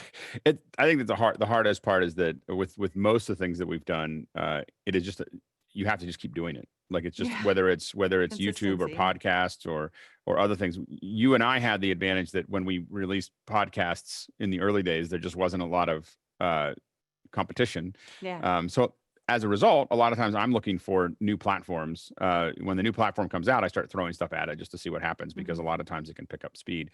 Now, Guy Cochran said, can you explain how the Live Everyday Challenge works? Oh, yeah. So it's a challenge that I do twice a year. And this year, I actually took a bit of a different approach. It's called LIDA, Live Every Day, in April or August. And so that's currently going on right now. It's a completely free challenge that I open up to people to help them be more confident on camera and more uniquely you on camera. This is a concept that I'm really digging into, uniquely you, Y-O-U, uniquely you, to really put your personality out into your content. And I also started a podcast around the same concept so that I can go deeper. That just released yesterday. So it's been 2 years in the making for me. I'm back in the podcasting world. So that feels good. But the Live Every Day in August challenge, basically I give everybody a mission every day to identify something that's holding them back. I give them tips on camera confidence, things like that. And so every day people are going live in our private Facebook group for this challenge, where it's a safe environment for people to practice and for people to be vulnerable, because I really push people to be more vulnerable in their content. That's the whole uniquely you concept, right? So that's how it works, is like they sign up at livestreamingpros.com/LIDA. They get into the Facebook group, and then they watch every day's challenge, where they have a mission to accomplish should they choose to accept it. And then they go live, and I tell them exactly what to say, what to do every single day. And I think it's just a lot of what we talk about here is challenge-based learning. Is just really the best thing to do is try to do it, and then figure out, and then have a place to go ask questions. Like, I don't understand why this doesn't work, and I don't understand why this isn't going there. Which is what most of what our morning is us trying to figure out how to answer those questions. I love that. Yeah, you should come more often. I really should. The moment I saw that you did it, so to be honest, I was like, I want to join, and I had it on my calendar to join multiple times, but our business blew up during Corona, and I was just like, I can't handle anymore. Yeah, exactly. No, totally understand. William asks, you switched to vMix and Windows PC last year. Can you tell us how positive this was for your production work? Yeah, so I actually run everything on a Mac and Ecamm. That's my studio. And then my co-host, David Foster, his studio is vMix.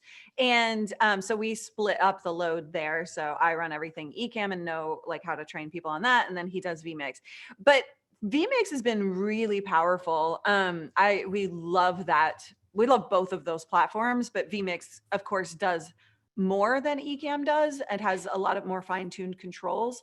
So yeah, it's been huge in terms of creating a production that is just like the big boys, right? But from a single person production. So it's been a great software. Victor also asks, can you tell us why you chose Ecamm Live as your preferred Mac streaming software? We've tried all of them. We've put all of them through their paces, and Ecamm, for a couple reasons, excuse me. Oh, I need to wake up earlier, apparently, or get some coffee in me. So that was a call because she just walked in. She just walked in with the coffee. Thank you. Callie to the rescue. Oh, by the way, I have a Callie now. Oh, that's with a K. We hired her during Corona. She's our community care hero. Okay, so Ecamm I love because of the interface. One, it's an incredibly easy to understand and consume interface, and it's very easy for our clients and our students to get, right? Just because it feels very Mac based. And then also I love how solid it is. Even their betas really don't have a lot of issues. And then they are very, very, very involved in their community, and they listen. So does vMix, but it's one of the most important things in choosing software for us is how interested are the developers in actually developing and giving the users what they want. So anytime, you know, the communities at large on both sides of the PC and the Mac, like they are listening and they're constantly adding to, and Ecamm has come so far from a couple of years ago. No, go ahead, Sky. You just used the word community, and that's what I credit Alex for, is creating a community, and a very disciplined one that we all raise our hands. And yes, I do at my dinner table as well now. Yay. And so it's a respect, it's a concept. So did you go in thinking you were going to be a teacher? Did you go into this thinking you were going to save the world? What's your why? Yeah, so my why has changed over the years. I did not I didn't even know there was an online education kind of world for 10 years. Wasn't even aware of that. So when I started, my why was really, there was a bit of a lack of one, but I knew I didn't want to be doing the day job anymore. And I knew that I was interested in this technology that existed, and I was just kind of geeking out and having fun. But I am an all in or all out kind of person. So when I started back in 2005, as soon as I realized that this was actually a potential of a thing that could be big, I just went all in and grew a business, you know. And then 10 years went by, and I actually got rid of the alias that I was using, went by my real name, and started teaching at that point. And I just kind of like let go of the past 10 years, lost 2 million followers, and started completely fresh. And at that, your face, yeah, that was a hard time. But can't you migrate? So transitions, I've done them well and I've done them horribly. I've been through many times of transitions over my career, and I've done a couple of them really, really well. That one I did not do well at all, and I can dive into that after I finish answering this question if you want. Yes. But okay. How to not do something is just as important. Yeah, totally. Absolutely. So when I discovered that, you know, there was this teaching kind of thing, I knew that I'm a teacher at heart. Like I love to help people. I love people. And when I became aware that that was even a possibility, helping people was my why. And then it got deeper. And I really started to understand that my mission in life is to help people discover, excuse me, hold on. Is to help, yeah, I know, right? Is to help people discover who they really are and their magic inside of them, and bring that out and be more confident, not only on camera, but in their life as well, and live a more uniquely you life. So that's my why now. And like I said, it has changed over the years. So, and what was the challenge with the transition? After 10 years of being Callie Lewis, that was my alias, and doing tech news and reviews, that was the show topic, I had transitioned to a couple of different brands during that 10-year period. But by the end of it, I had been sued. I had partnership changes. I was exhausted. I was burnt out on tech, and more importantly, I was burnt out on being this perfect version of myself that Callie had become. So Callie was really, and I speak to this in the Uniquely You podcast that I just released, but Callie Lewis was this perfect version of who I am, yet flawed, but it was a perfected flawed. Does that make sense at all? Mm-hmm. Absolutely. And it was a facade, whether it was all perfect or not, it was still a facade. Well, Right, It totally. was a character. If you're a screenwriter, that's a character, and you created the Stephen Colbert of the Stephen Colbert. That's a good way to put it. Yeah. And I was 24 when I started, and I knew was everything. right. Well, I don't think I ever thought that about myself. I was never that kind of person. But I was 24 when I got started. And I was a very young, naive 24. So by the time I got to 34, I was needing to grow up, and I was needing to be an actual person outside of who Callie was. And there was no room inside of the partnerships that I had or relationships that I had to be somebody else. And so I was basically living in this trapped little bubble, and I needed to break free from that. So the transition went wrong in that I didn't take my audience along for that journey of breaking free. I just broke free and I said, bye-bye. And then, oh, hey, there's another light over here. I didn't turn on. I just moved again. And so like, I haven't set up yet properly. But yeah, so I didn't take people on a journey. I didn't invite them into that process with me. And I just changed. And that was a big, big, big mistake. Thank you. Laura, Martin Reutman says, Laura, your audio is very nice. Which mic are you using? Can you describe your audio setup? Yeah, I'm using a Rode NTG4 plugged into a Scarlett. Very good. There it is. That was quick. I was like, that's my audio setup. Stephen, you have a live background because I keep seeing a puppy. Oh yeah, that's my dog. Yeah, no, I'm not on green screen. Oh my God, everybody thinks I'm on green screen. No, this is my new apartment.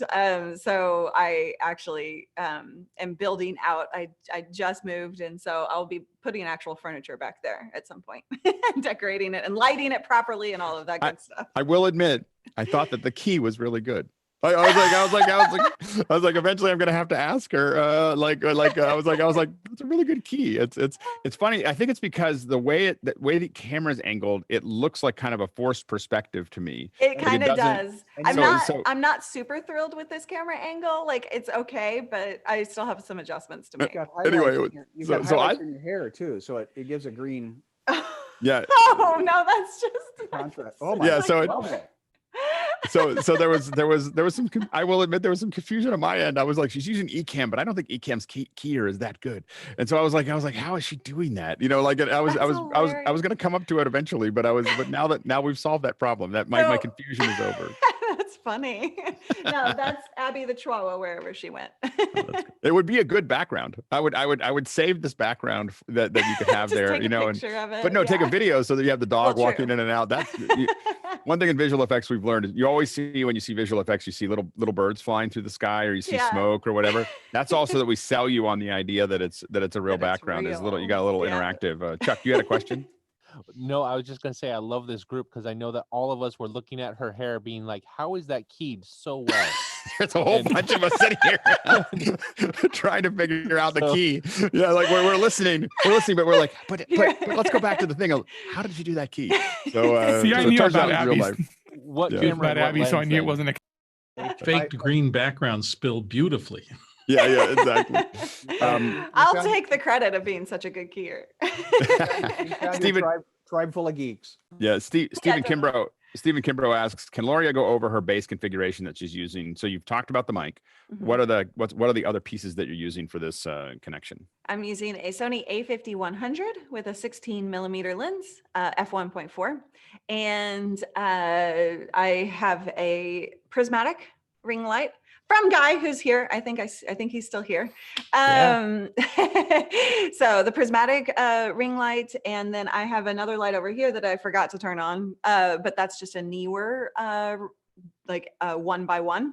And then that's pretty much it. Like it's a super simple setup. I'm using the iMac, as I said, with the Ecamm, and I just got I fell into the trap. I literally, the day Apple released announced their brand new iMac, a new iMac arrived at my doorstep. Oh no! You know you can refuse the delivery and then you I send thought it back. about it, but then I was like, I don't know what happens with the billing on that, right. so I'm still gonna send it back and get the new one. Right.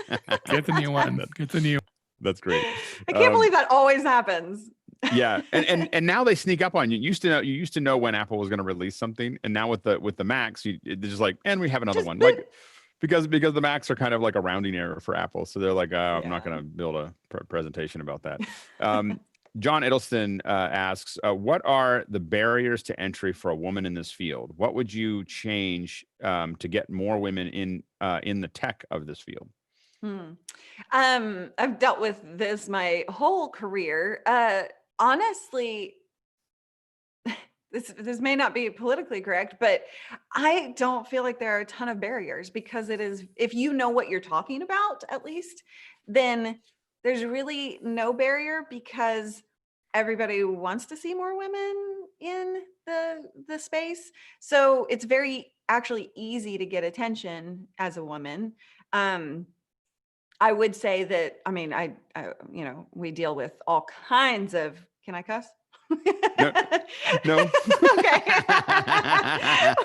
we run a clean show here. We deal with all kinds of crap for being a woman on camera, very inappropriate stuff all the time.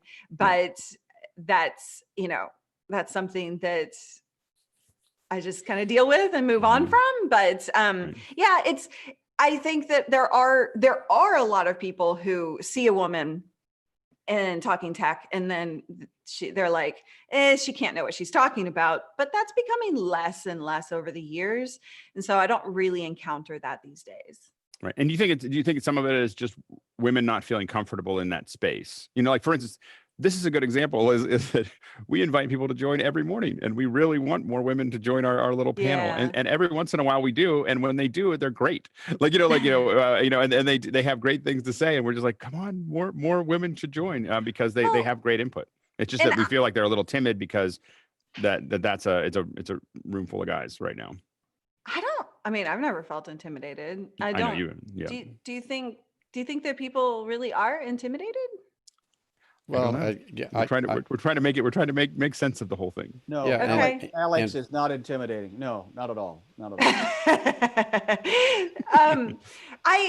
I would say, because I'm constantly asked by conference organizers and things like that, like, what other women should we invite? And it's just there's a lack of women in this industry. So I don't think that we necessarily feel intimidated, but from the get-go of our lives, we definitely are. So there's this whole man versus woman thing, right? And when it comes to tech related stuff, men tend to point in case. Yesterday I was dealing with a router issue here. And so I start to go deal with it, which I can. But then the guy comes over and just dives in, right, to fix the problem. And so I think that is a consistent theme for all women throughout our entire lives of being pushed out in order for the guy to deal with it. And so as a child, you kind of learn that. And then as an adult, you have to push really hard to stand out or to say, I got this. And then you feel rude, because women feel rude very easily. And so there's a lot of man versus woman type of mentality that we do deal with for sure. And so that's probably a barrier of entry to even getting into the space in the first place, for sure. Yeah, because I know that as someone who build not only is on shows but build shows, when left to my own devices, I usually have a lot of women hosting, because they just do better. I mean, the shows do better. so I'm not. I thought you meant they do better. I'm flat out. I'm flat out like the shows. But if you look at a lot of the old, when we were covering Macworld, there would be you, and it'd be Justine Ezerick and Kiki Sanford, and and Amber MacArthur, and I would lean as much on all of you as possible, because you did a great job, and they're popular episodes because for whatever reason it's just they do well. So I'm always surprised when more women aren't doing it, because I'm like, you really do really well. Yeah. Yeah, it's interesting because I have always felt kind of privileged being a woman in this space, because you do get extra attention. And I guess guys, you'd have to tell me, but I guess guys just like watching women talk tech. But it's also kind of still a novelty these days. And I think is it hard as a public figure to get the negative attention that you get do you get a lot of it during live streams or during other things that you have to deal with? Somebody brought up the community earlier.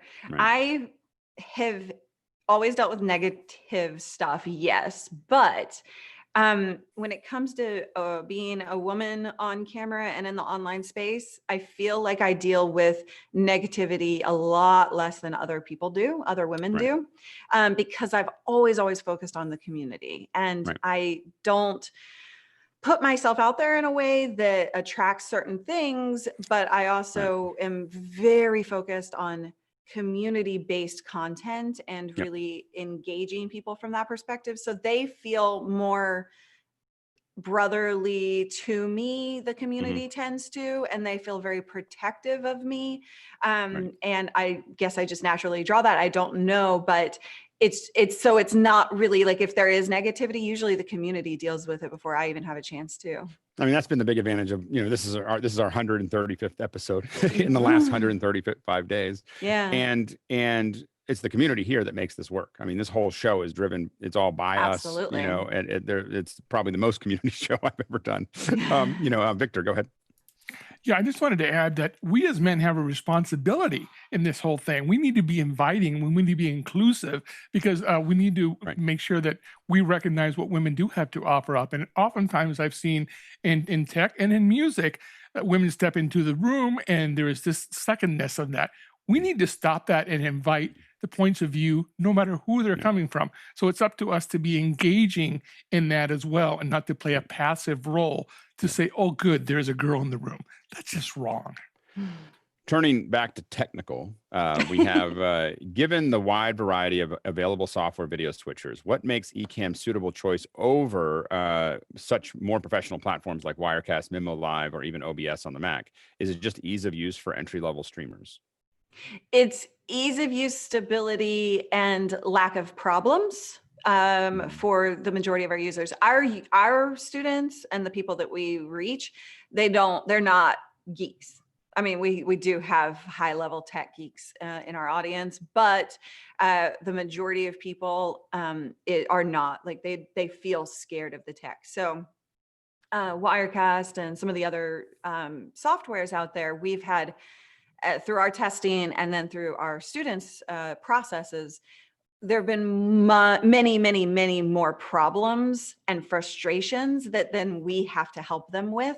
So we said no. Like, we actually taught a Wirecast course for a while, and then we were just like, there's just too many problems for our type of audience. And so that's why we choose what we choose, is that it works for the majority of the people that we reach, and it's consistent.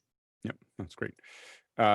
Michael asks, how do you monetize your podcasts and live shows? So lots of different ways. I'm very diversified in the business. So we sell courses. So that's a big chunk of our revenue is we call them workshops, but our trainings. We also do consulting. We also build live video and video studios for clients. So we go into their home or office and we build out their studio so that they don't have to do the work, or you can buy the DIY course and learn how to do it yourself, right? So there are two different options there. And then we also, 30% of our revenue is affiliate marketing.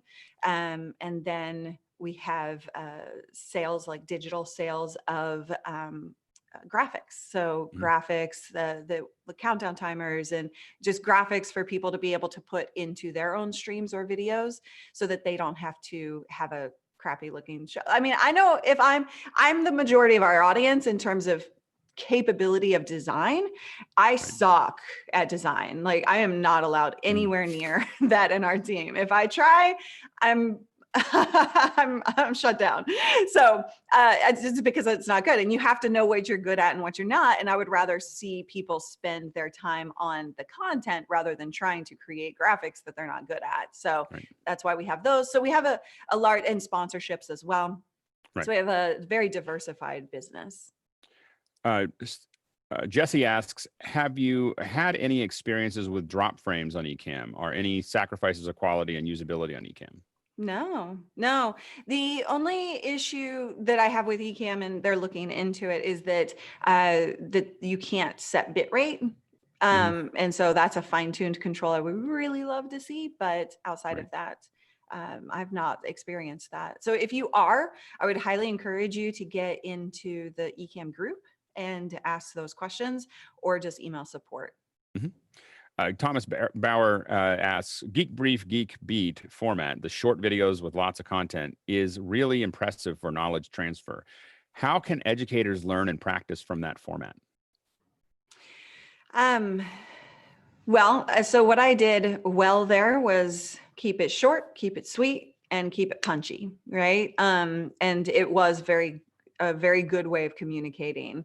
I try and do some of that, but not in the same exact way in our recorded videos on YouTube these days. And we only started doing those back up like last year. So it's been about a year that we've been actually doing. How long did it take you to do one of those videos for the Geek Brief? Like, for the what Geek was Brief? Record and edit and so on and so forth. Scripting, well, gathering news, scripting, shooting, editing is about an 8-hour process. Yeah. I mean, per episode. But that's what makes it, and we often say that it's easy to make the content, or it's easy to watch the content, but it's rarely both. You know, Right. So well said. But I think that, if you're looking for tips on that, it's really drilling down. And I always scripted those because I could drill down the information into exactly what needed to be heard, and in a format that was easy to listen to, right? So I think that's where the strength is for educators, for people learning to communicate, is what does the audience, ask yourself a couple questions. What does the audience know? What does the audience need to know? And what does the audience not need to know, which is probably the more important question. Remove content, remove information that's not relevant to them. Right, absolutely. TJ Asher said, as a female in the very male-dominated tech area, have you had issues with being accepted? I think we kind of did this. Answers. Yeah, we already did that one. So let's go to the next. Sky Gleason asks, Sky's here, but how many guests a week do you feel you can manage in a single interview? Three tops. I don't do interviews with more than 3 people, just because then that's a fourth, that me is the fourth person, right? And it gets too much past that to have everybody have their time and have a good conversation. Yeah. So if you were doing a late night show, how many people on the couch you would have? And then you'd bring them in one at a time, talk to that person, and then have them move down the couch, kind of a thing? Same thing? Well, so if you actually, I've been doing interviews with 3 people all July. So if you want to take a look at my YouTube channel, you'll see that. I do. What is that? It's youtube.com/livestreamingpros. And yeah, so like I basically have I kind of bring everybody in a group, and then I individually ask questions and let each person have a few moments of time alone. And you'll see how I set up my shots as well. So I have I have a pip with 4 of us on screen all the time. And then I have the guest only, and then I have the guest and me. And then, we can go back and forth between all of those. And you're doing the 4-up on Ecamm? Yeah. Look at you. Go ahead, Chuck. Do you have a question? Well, I was going to ask if that was vMix call coming in, or if that was Ecamm. That was Skype actually on Ecamm. Okay. But Ecamm is coming out with their own interview system. So I'm currently testing that right now, and it's going to be pretty good. They're pretty slick. Chad Lafarge asks, he said, you and David work hard on implementing new and different ways to increase engagement. What features have you found have the greatest impact on your viewership and engagement levels? Features or things that we do? I guess I would say, yeah, I'd probably say maybe, yeah, things you do. Like what are the things that pick up that engagement? Personality. It really all boils down to personality and the personal touch. So regardless of what content you're putting out there, when you bring yourself into the mix, then it really increases engagement several times fold. So a couple of examples. One, David does cuss a lot. And he has a bleep button now. So instead of cussing, he just like hits the bleep button. And it's so I call these audience triggers, where they react really well. They are emotionally involved in the thing that's happening on camera. And so his bleep button is something that people just freaking adore. And it's just a point of engagement. Also, we bring up food a lot. Tacos, pickles, do you like pineapple on pizza? You know, all of these things that are integrated and weaved into the actual content get engagement up. Abby, the Chihuahua, gets engagement up.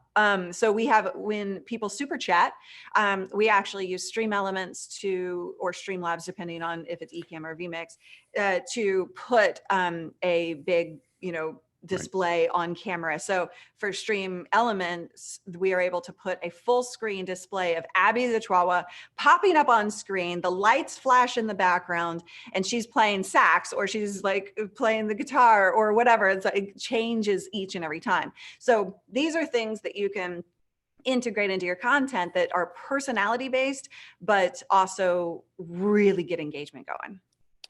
Dorian Robinson asks, can you give us some tips on building community? When you rebuilt from scratch, what are the important parts? What I just said is personality, focusing on the single person. I had to put away my ego at that point because I was used to having a lot more people watching me. And then all of a sudden I was like 5 people watching me at first, I was like, oh God, this is so embarrassing. And then I realized I'm spoiled, but I have to put away my ego, and I have to be super thankful for each individual person watching. Each of those 5 people, one of them was Orange County Choppers, one of them was GoDaddy. So those built our business, right? So it's like, it doesn't matter if it's 5 people, it's people, and they matter. And so when you treat your community as such, you will see the results. No, absolutely. Cassidy Jones asks, I just graduated Full Sail University with a BS in digital cinematography. I'm a 22-year-old female and a huge advocate for women in this industry. What is your take, Luria, on film school in today's world? That's not really my world. The film space.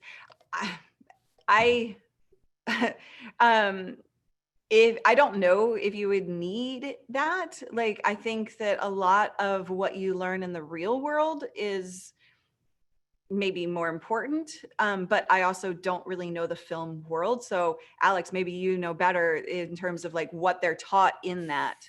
I think there's definitely a language that you learn in film school that I didn't learn because I didn't go to film school. But see, and look how amazing Alex is and how successful he is, right? So I think that it probably would have been easier if I'd gone to somewhere like USC or felt Full Sail or something like that. There would have been some easier things that I would have learned there. So I'm not, I can't discount it. I think that you learn, there's a understanding there. There's some, what you really get out of a lot of those colleges is hopefully connections to the industry that one instructor. What typically happens in most of these, whether it's the Academy of Art or USC or Full Sail, is you've got a handful of instructors that are tapped. They're connected to the industry, and the industry is constantly looking for people, and they're constantly saying, "Hey, this is my," like when we hired Kevin Maurer, who was one of our guys. I just said, he teaches at Academy of Art, and I just said, I just need 3 more people. He just picked his 3 star students are 4-star students, and we hired them all, and then we were off to the races. And so that was it's who probably more than what coming out of those classes that makes a becomes lot of useful. sense. Well, and that's why community is a real star word for me, Mhm. because Right. networking is the new buzz, or the 20-year-old buzzword, but Right. Yeah. community's been around since so. Absolutely. Paul Wallace asks, I did in 2011, I did a YouTube interview with you for 13 minutes. Do you remember that? Anyway, he goes, Paul who? Paul Wallace. He's in Austin. My question for you is that as you see what do you see as the future conferences like South by Southwest? Do you think that they'll migrate to online events forever? Well, everybody already is, but forever, no. I think there's a power to in-person events that you can't necessarily achieve. However, I have a little thing swirling around in my brain about how we might be able to do that in a virtual event. We run virtual events, and that's another part of our diversification. But and I think that I have some stuff figured out about how maybe we can create that more connected kind of feel in a virtual event, because right now virtual events kind of suck. I mean, if you compare them with it's really hard. It's really hard to stay engaged all day and things like that. So I'm kind of thinking about how that could go, but I don't think that will be a forever thing, but I think that it will be a more permanent thing for sure, because there's a lot of events that are learning how much money they can save and how much money they can make through going virtually. Related, Guy Cochran actually asks, how do you see these shows coming back? Like, what do you think are the important things for them to consider? Physically? Yeah, when they come back, Yeah. Are they ever going to really come back the same way? And how do you see them coming back? I think the physical events will come back the same way. However, I think that people will be much more likely to add the live stream virtual event experience on top of it than they have been in the past. Yeah, I have to admit, I'm looking at it as having gone to these events for 30 years, and I feel like if they can make the turn for online events, if they can make that turn, because we've built lots of hybrid events and they've all been kind of they don't really work for the online audience. They work fine for the people that are in the room. Right. And right. I feel like I'd be quite happy with virtual events if they could just figure it out. I think that, like I don't need to go to physical events if I don't have to. It's not like I really miss Vegas. Matt Cool asked, he's been a fan for a long time, Alex and Leo since Call for Help. How do you handle when you mess up and say something maybe you shouldn't have, or how do you avoid that issue completely? Oh, I mess up daily. I live stream 4 days a week. I screw up constantly. Right. So it's really about you getting out of your own head and focusing on the audience experience. The audience experience needs to be something of fun, enjoyment. Even if it's a serious topic, they need to be entertained. They need to be enjoying what they're watching. Otherwise, they're going to leave and they're not going to come back because you made them feel uncomfortable because you screwed up, and then you're like, right. Like, that's uncomfortable for people to watch. So don't do it. Roll with it. Have fun with your mess ups. Don't take yourself too seriously. When I screw up or I say something I wish I wouldn't have, I either just ignore it and keep moving and hope the audience didn't hear me, or I just make fun of myself and say, I don't know what I just said. So one of the other audience engagement things comes from my inability to speak. My brain is always moving faster than my mouth. And so I combine phrases and they don't make any sense a lot of times. And so one of the things that David will do is clip some of those and then play them over and over. And it's hilarious. It's not a bug, it's a feature. It's exactly. Kyle Nesta said, what is the makeup of your current students? Wondering if it skews more towards men or women, has a consistent age range, American, international? Our students I mean, it's a little different for students and main audience members, but yeah, mostly men, 80% men still, which frustrates me, but still 80% about men, and then about between 34 and 54. And US, Canada, UK, Australia are the big ones for us, like a lot of Americans, I guess. Yeah. Chuck Wojak asks, can you talk about the proper use of a ring light? I think most of us do not like or recommend them because they don't use them properly. So how are you using your ring light? It doesn't look like it's coming straight on. It's not. Right. It's actually up and tilted down towards me. Right. Which those people who wear glasses need to do that for sure. Mhm. And I rarely wear glasses, but sometimes I do. So yeah, it's definitely like kind of coming down at me, and then this light should be filling in. I just can't find the button. While standing in place. Otherwise it would be on by now. Yeah, that's great. But yeah, I think ring lights, I mean, a lot of people definitely don't know what to do with them for sure. But you know, the diffusion and the Right. coloring, if you have that capability, is important. That's great. Prema asks, which virtual event platform would you recommend right now? Is there any virtual event platform that you like? Like you were saying before I jumped on, Zoom is really kind of the killer one now, even though it's not great, but it has the breakout rooms. And I mean, Hey Summit is a good one, actually. It's not awesome, but it's functional, and it gives you like an agenda and things like that. Speakers can fill their information out. So depends on what you're trying to accomplish at the end of the day. Right. Do you have any, Victor asks, do you have a TD or assistant during the show that helps you with switching? No, because so I used to, and then I wanted to teach our students to do it themselves because the majority of them are. And so now I do it myself. And I just use a Stream Deck, and it's really super easy. So it's like, I'm of the opinion these days, minus what you do, Alex, you know, in everything that you do, but like, you don't really need somebody to help you. I would rather my team spend their time, like Callie, spend her time in the community, chatting with people, engaging people, giving links to the things that I'm talking about. Like, I'd rather my team be doing other more important things when all I need to do is hit a button. Right.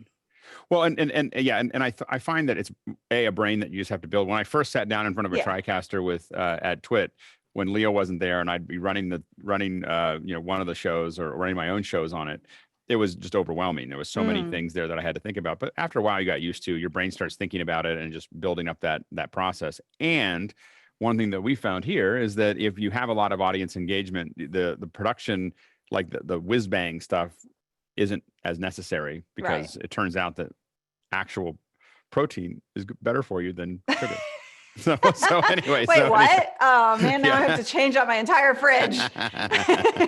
So anyway, Rajan asks, what's the name of your podcast? It's called The Uniquely You Show. I can, I guess, type it in here because it's spelled weird.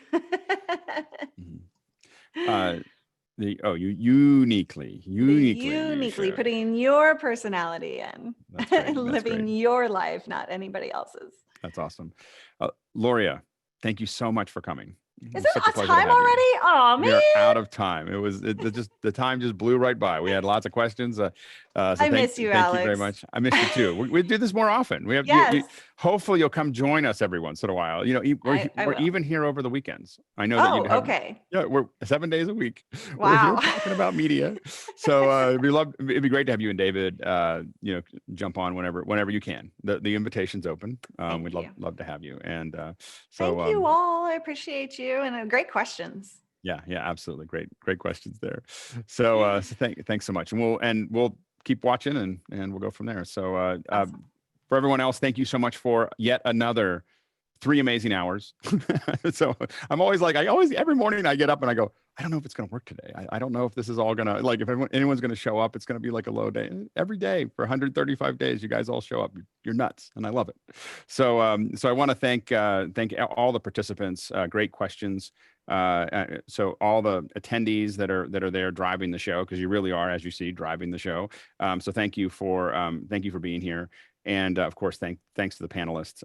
It's all about you guys. You make it work. So anyway, I am looking forward to getting up tomorrow morning. Remember, go ahead, Nikki, you can hit it.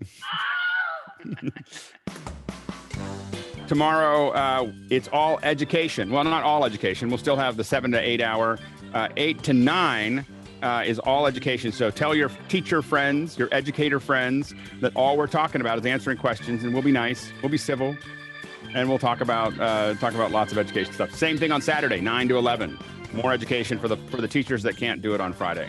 All right, have a great day, great evening, great morning. Talk to you soon.